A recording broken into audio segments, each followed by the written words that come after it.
Alors nous sommes arrivés d'Af Lamed Het de Bechorot Lamed Het pour le Shabbat, donc on sera le 20 Iyar, Be'ezrat Hashem, et il nous restait les 4 dernières lignes de la page Lamed Zayin Amud Bet. Alors on avait vu qu'il y avait Mahlok entre Bet Shammai et Bet Hillel concernant un crâne d'un cadavre. On sait qu'un crâne à lui tout seul, donc il met l'impureté dans un tomate dans une pièce. Mais Bet Shammai dit s'il manque dans un crâne, melo marder, c'est-à-dire de quoi faire un trou. Et Bet Hillel ils ont dit si donc du vivant la personne elle meurt. Et Rav Tahalifa il a dit c'est là. Alors la Gemara a dit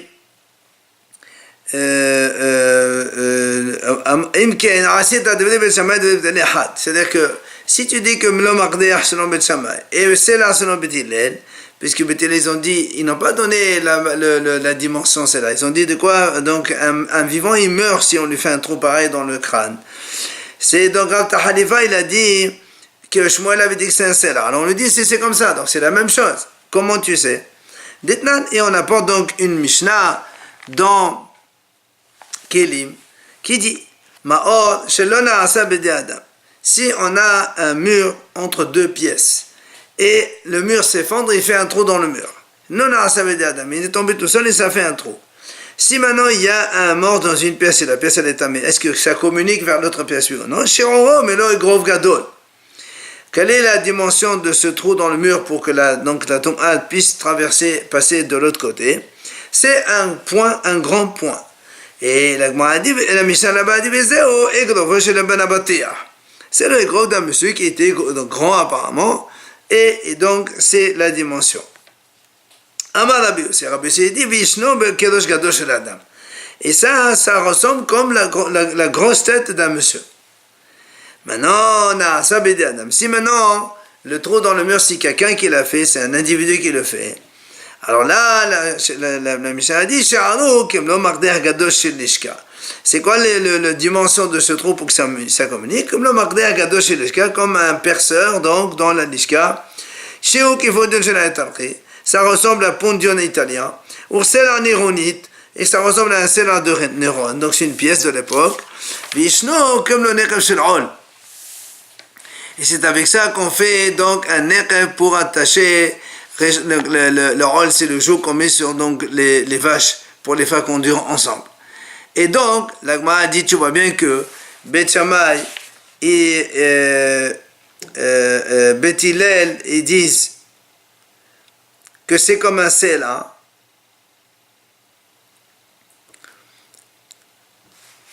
Et on voit ici donc, selon Bet Hillel et comme Bet Shammai, c'est cela. Alors c'est la même chose, puisque le Marder, puisque le Bet Shammai, ils ont dit Marder. Et nous on voit ici Marder, c'est cela. Et donc, Bet Hillel, ils ont décès là sur Rav Tahalifa. Donc, c'est la même chose. Alors, la Gemara dit effectivement, Ishtiq. Rav Tahalifa, il n'a pas su répondre. Il vient Rav Hazda lui dit pourquoi? Peut-être je peux trouver une réponse. Shemé, Marder Vehesomo Shaninu.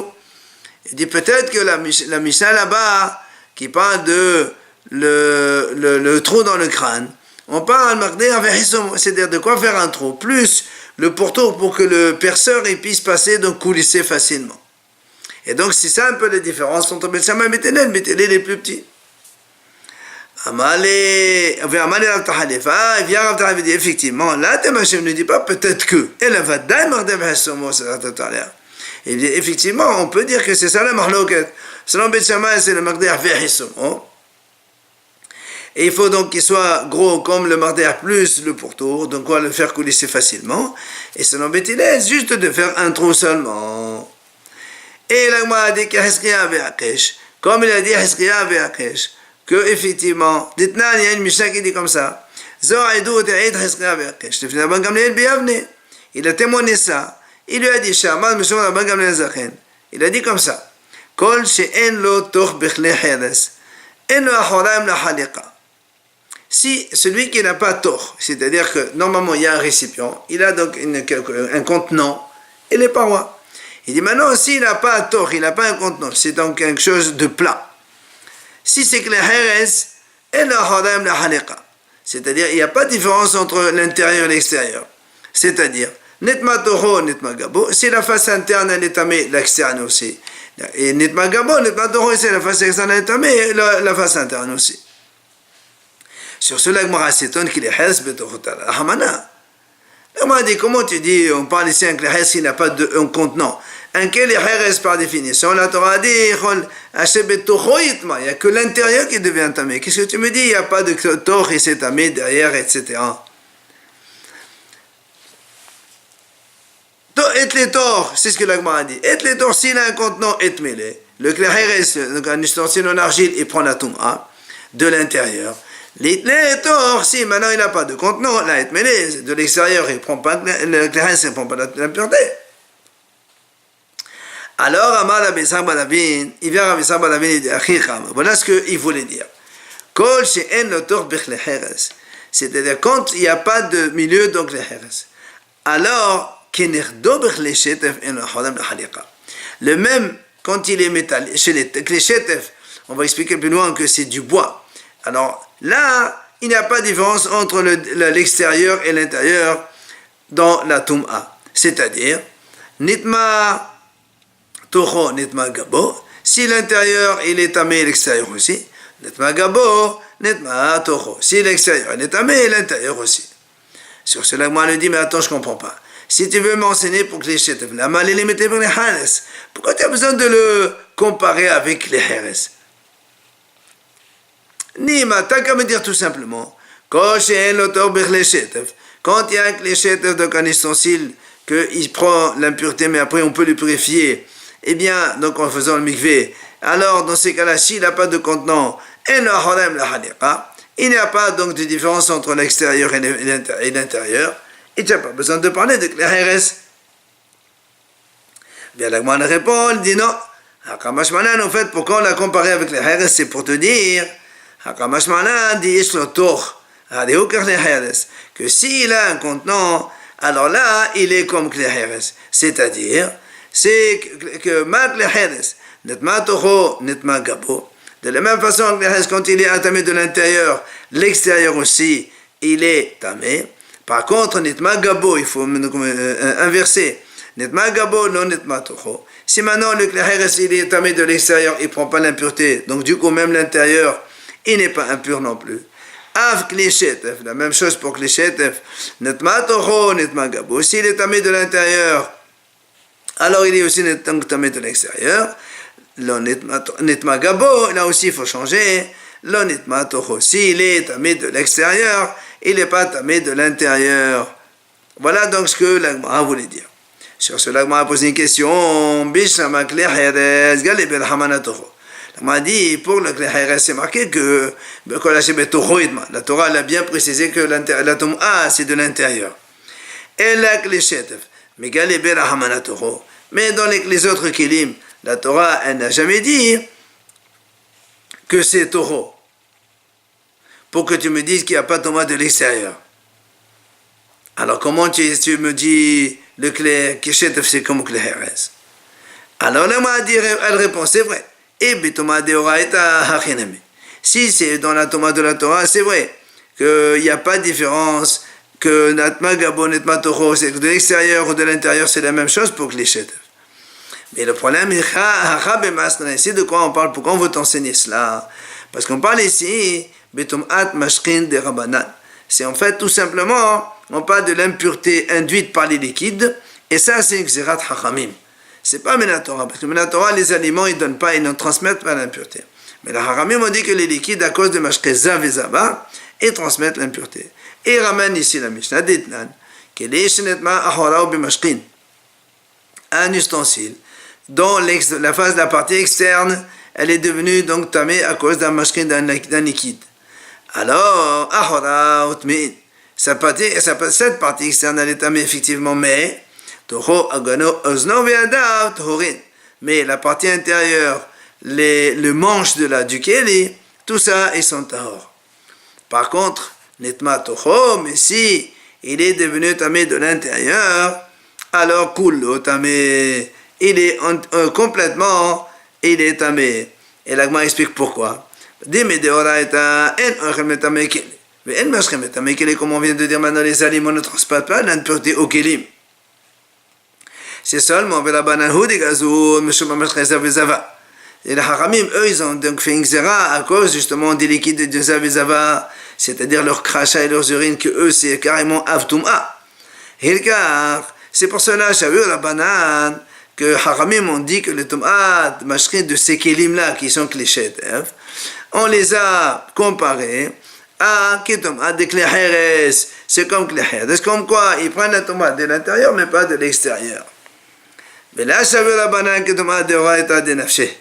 Mais Hachamim n'ont pas voulu considérer ça comme la tomate des clichés eux-mêmes que quoi, qui prennent de la tomate de l'extérieur. Pourquoi? Parce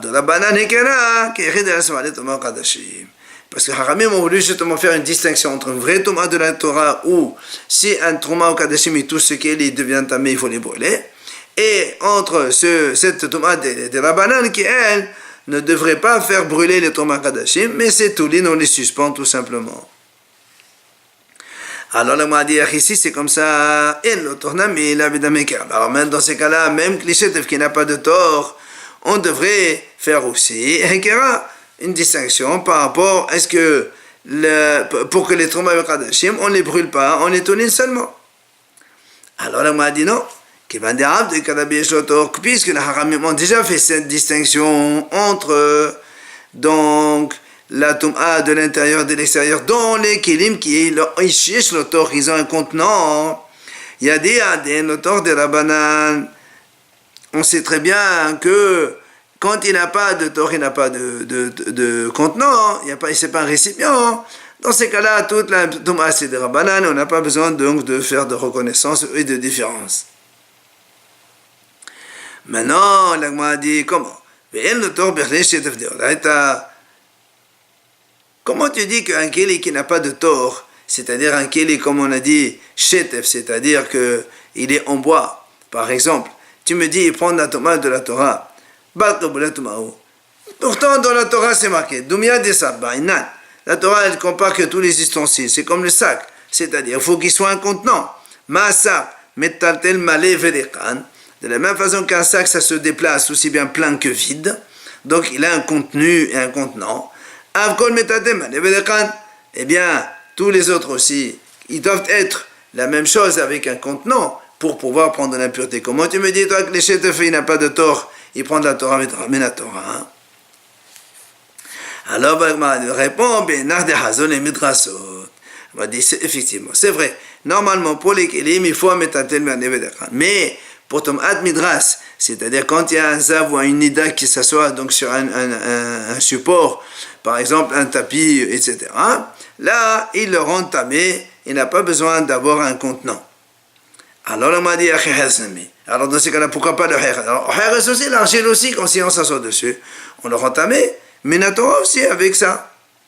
Alors le m'a dit non, en midras b'chleheres. Ça n'existe pas midras donc les on ne s'assoit pas sur les kleheres. On risque de le casser ou de l'abîmer. Voilà donc comment on a répondu à la différence entre donc Bet Shammai et Bet Hillel. Rav Papa, il vient Rav Papa et donne deuxième réponse. La différence entre Bet Shammai et Bet Hillel, Makdeach Gadol Shaninu. Il dit parce qu'on a dit dans la Mishnah à propos donc de la fenêtre, c'est marqué Makdeach Gadol chez l'Ishka. Et alors il dit Miklal, de Makdeach Stam Zutranam, que c'est là. Donc ça veut dire qu'un Makdeach normal, il est plus petit que celle-là. Donc tu vois bien qu'il y a une différence entre le Makdeach Gadol et le Makdeach Stam de. Donc le Makdeach Gadol il fait celle-là. Et le Makdeach que les Bet Shammai ils ont dit dans le crâne, là-bas c'est moins qu'un celle-là. Donc tu vois, il y a une différence entre Bet Shammai et Bet Hillel. Bet Hillel ils ont dit celle-là, et Bet Shammai ils disent moins que celle-là. Alors on m'a dit si tu dis ça, ça marche selon Rabbi Meir. Et là, les Rabbanan, mais pour les Haramim, comment tu vas expliquer? C'est quoi le problème? Le Ramen ici, c'est marqué dans une Mishnah. De quel Makdeach? Quand on a parlé là-bas d'un trou dans le crâne, de quelle perceur on a parlé? Rabbi Meir dit un petit perceur. Hachamim disent non, c'est un grand donc personne dans la lishka. C'est-à-dire, donc, tu vois bien que maintenant, c'est quoi? C'est Mardeh Gadol. Alors, si c'est Gadol, c'est comme ça là. On revient encore donc à la discussion que Beth Shammai et Beth Hillel disent la même chose. Alors, elle dit, mais ça va pas. Ou Rabbi Meir, mais comment tu me dis ça marche bien pour Rabbi Meir parce qu'il a dit un petit Mardeh? Mais si tu dis que Rabbi Meir avec un petit trou, ça ne transmet plus l'impureté, et que pour Beth Shammai il faut un peu plus grand, un trou plus grand, donc tu vois bien que Beth Shammai ici sont plus mirkel que Beth Hillel. Dans ces cas-là, Havali Mekol Beth Shammai ou Mohamed Beth Hillel, et alors Va'anan, et nous pourtant on sait qu'il y a une liste dans Edouyot là-bas, Ditnan, Nadilatnan, Latnan, ce qui a été confirmé dans la Mishnah comme étant Humre Beth Hillel et Kol Beth Shammai. Ce qui n'a pas été enseigné, il n'a pas été enseigné, on n'a pas enseigné cela. C'est pour ça que Amar Rav Nachman, il dit, c'est la Néronit Shanino. Dans la Mishnah là-bas, à propos de la fenêtre, on a dit, il s'agit de Sela Néronit, de Sela de Néron. Ça veut dire quoi? Et ça, c'est que Mardeh Gadol. Ça, c'est comme un Mardeh Gadol. C'est donc, ils ont dit, comme Beth Shammai. Par contre, c'est la Stam, comme Beth Hillel, ils ont dit, c'est la Stam, c'est plus petit qu'un Mardeh Stam. Or, Beth Hillel, ils ont parlé de c'est la Stam. Donc, il y a une différence entre Beth Shammai et Beth Hillel. Matnitin, nouvelle Mishnah. Haris Shil'ain, la paupière de l'œil. On parle donc de la liste de tous les défauts qu'il y a chez les premiers-nés animaux pour valider comme quoi l'animal est un défaut, il peut peut-être approcher sur le mesbéach, mais on va donc le Kohen, il peut donc faire la shita avec son moum et le manger. Donc, donc la paupière, si niqab, et elle a été trouée, ou bien nifgam, il y a une perte de substance, ou bien nisdar seulement, donc fondu, ou encore, si dans l'œil il y a des taches, qu'on va expliquer dans le Gemara, dar tevalul, hidazon, nahash, enab. Et la Mishnah nous dit, qu'est-ce qu'on appelle tevalul? C'est quoi tevalul? Lavan, haposir besira. C'est donc un trait blanc qui sort du blanc de l'œil, il rentre dans donc, la pupille de l'œil qui est noire. Et la Mishnah dit, shahon, narnas belavan, enomum. Mais c'est maintenant, il y a un morceau de noir qui rentre dans le blanc de l'œil, ça, c'est pas donc un défaut. Parce que le blanc de l'œil n'est pas considéré comme de l'œil. Alors la Gemara explique, Gemara, maï haris, c'est quoi haris? Amar papa, Torah bara de'ina. C'est tout simplement la rangée qui est à l'extérieur de l'œil, c'est la paupière. Après on a dit dar tevalul. Alors la Gemara a dit, donc ce sont différentes tâches. Dar, c'est comme une sorte de croûte qu'il y a sur l'œil. Meshoka, hadezemon. Quand il est meshoka, donc il est enfoncé, ça c'est un moum. Par contre, tsaf, mais s'il fait saillie, et no moum. Et c'est pas un moum. Agma a dit, mais pour tomber à Tanaïfka, on a vu la Breta qui dit tout le contraire. Que quand il est enfoncé, c'est pas un moum, mais quand il est en saillie, c'est un moum. Alors on m'a dit la kasha, c'est pas une question. Ha beshahor, ha belavan. Quand c'est dans le noir, et quand c'est dans le blanc. Donc ça veut dire que maintenant l'agma a dit, quand c'est dans le blanc, alors on dit, on vient de dire maintenant que dans le blanc, il n'y a pas de moum, parce que c'est pas le blanc de l'œil, c'est pas l'œil. Et là, ha bedor lavan, ha bedor shahor. C'est la tache qui est une tache, elle est blanche, l'autre tache, elle est noire. Comme d'ailleurs, il dit, Amar Abba Barhana, il a dit là-bas, Barhana, Sahih, Rabbi Yoshua, Rabbi Yoshua, il m'a dit, dar shahor, mishoka, quand la tache noire, elle est enfoncée, c'est moum. Tsaf, mais si elle fait saillie, et non moum, c'est pas moum.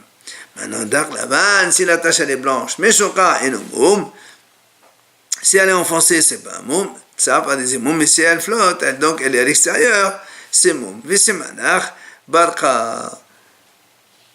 Et moi, dit barqa, c'est tout simplement un nav qu'on va voir tout à l'heure, c'est quelque chose qui est blanc et qui flotte, donc et qui est fait saillie, qui est un moum. Hilazon nahash ve'inav. La Gemara dit, on pose la question, est-ce que quand tu l'as dit hilazon ou nahash, c'est la même chose? Ou bien on dit hilazon ou nahash, c'est deux choses différentes, ou l'un ou l'autre. Tashema, Viens avec moi, elle répond. Rabbi Yohanan ben Azar, il m'a raconté la chose suivante. On avait un vieux Kohen dans notre quartier. Il s'appelait Rabbi Shimon ben Yochai.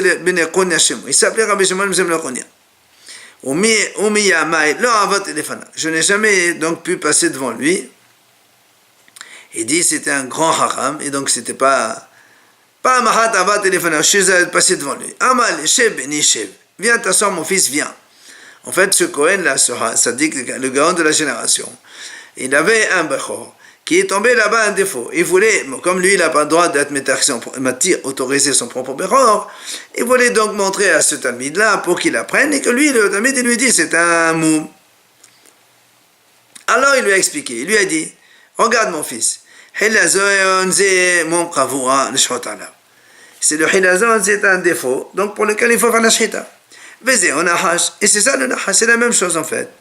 Chez Amro Hachamim. Maintenant, et bien que les Hachamim ont dit un homme il ne peut pas avoir les défauts de ses propres animaux. Comme moi, par exemple, je ne peux pas m'autoriser mon propre animal. Aval, moi je montre la lacha aux élèves. Et après après les élèves ils disent oui, Rav, tu nous as enseigné. Donc c'est eux qui vont autoriser ce bechor au Hacham. Alors viens moi poser une question.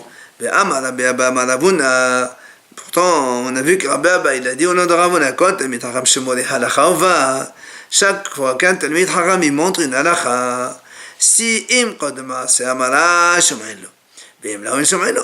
Si il a donné cette halacha avant, alors on écoute si la chose elle était avant.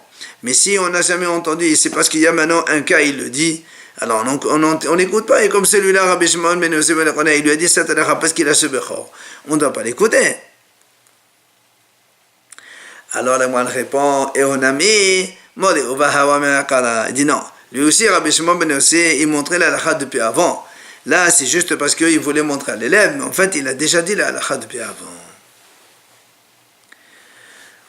Et Zéo Tevalul, on a dit qu'est-ce que c'est Tevalul? L'Agmara répond, la vanne a posé Tasera. Donc on a vu ça dans la Mishnah. Donc c'est du blanc qui rentre dans la pupille de l'œil. Enfin, dans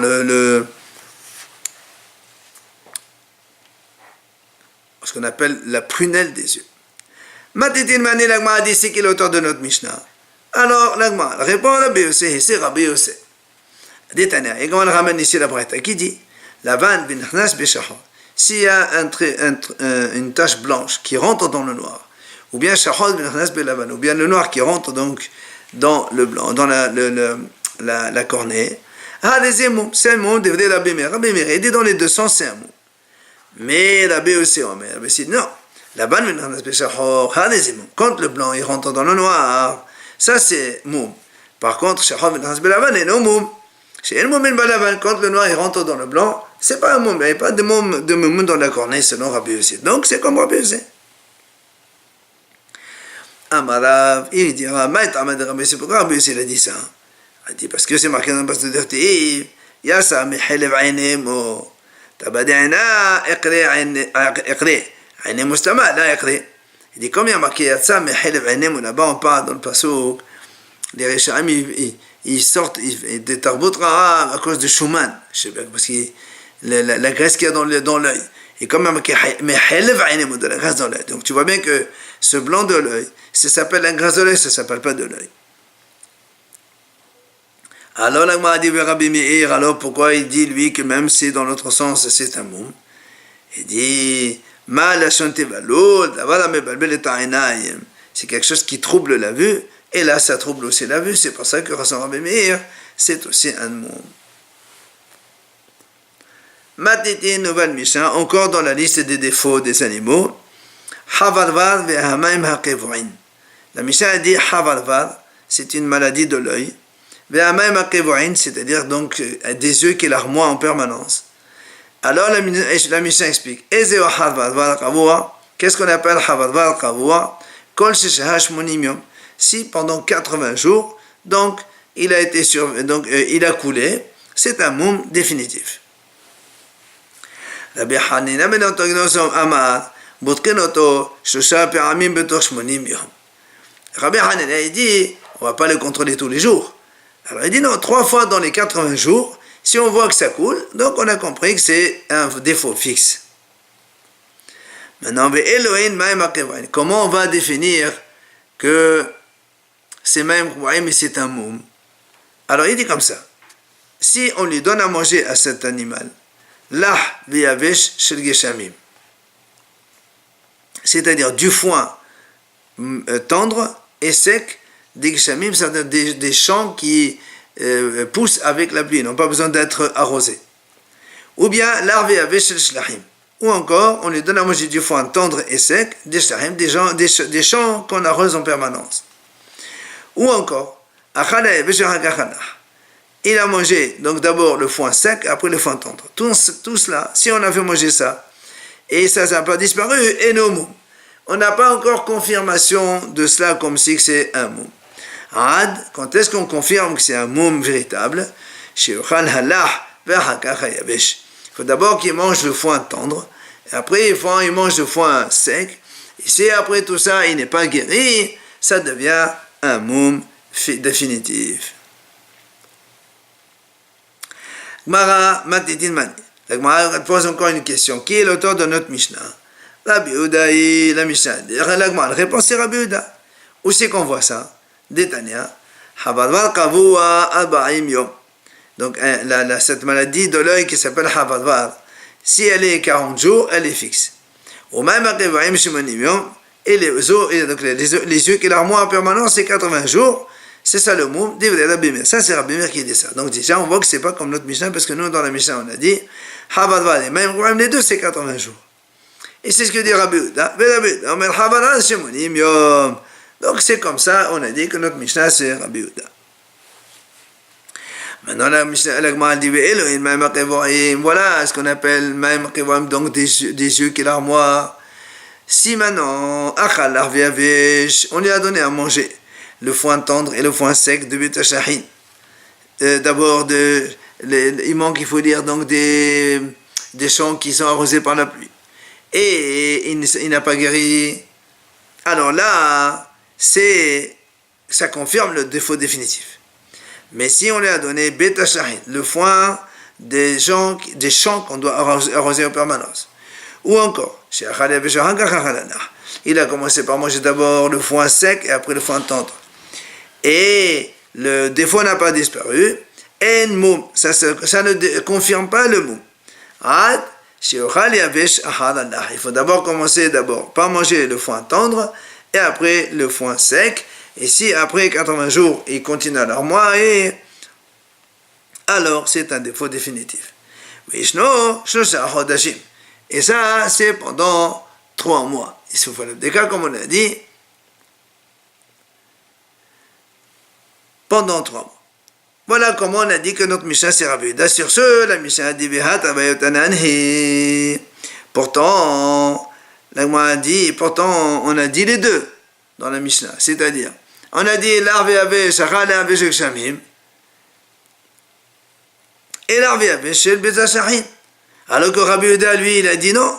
Dans l'arve avait de shahim, il n'a pas dit que ça confirme le moum. Au contraire, il a dit non. Alors comment tu dis que c'est Rabbi Yehuda? Alors la Gemara répond, enfin, en fait, il manque un morceau et il faut corriger la braïta. Donc s'il a mangé le foin tendre après le foin sec, donc des champs qui sont arrosés par la pluie, ça, et donc et malgré tout il n'a pas guéri, alors c'est un défaut définitif. Bet ashlahim enomo. Si maintenant il a mangé comme cela, le tendre et après le sec, des champs qui sont arrosés par les personnes, alors ça, il n'a pas guéri, et non, c'est pas un défaut. Maintenant, on dit que Shamim l'a mis, et même quand on a dit on prend les champs qui sont arrosés par la pluie,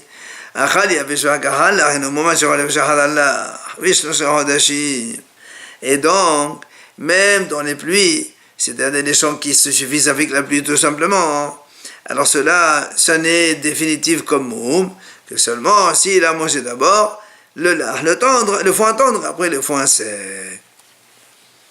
Alors la Gemara dit, on a dit après, Vishnu Shosha Hodashim. Et tout ça, c'est pendant 3 mois. La Gemara pose une question. Eni, comment tu dis 3 mois? Pourtant, Vehatan, il y a une braïta qui dit, Vehada Vedibara Venamara Vesambadashian. Il a dit au nom de Rav Ishaq, Adar Venisan, là. Et le Tishri, Yavesh. Il y a marqué Adar Venisan, 2 mois, le foin il est tendre. Et le Tishri, 2 mois, il est sec. Donc ça fait qu'il y a 4 mois. Et toi, tu as dit 3 mois. Hein? Alors, moi, répond, Ema, Adar Vehesi Nisan, là. Et l'autre, Vehesi Tishri, Yavesh. Tu n'as qu'à dire que Adar est la moitié de Nisan, c'est tendre. Et l'autre, la moitié de Tishri, c'est sec. En tout, ça fait 3 mois.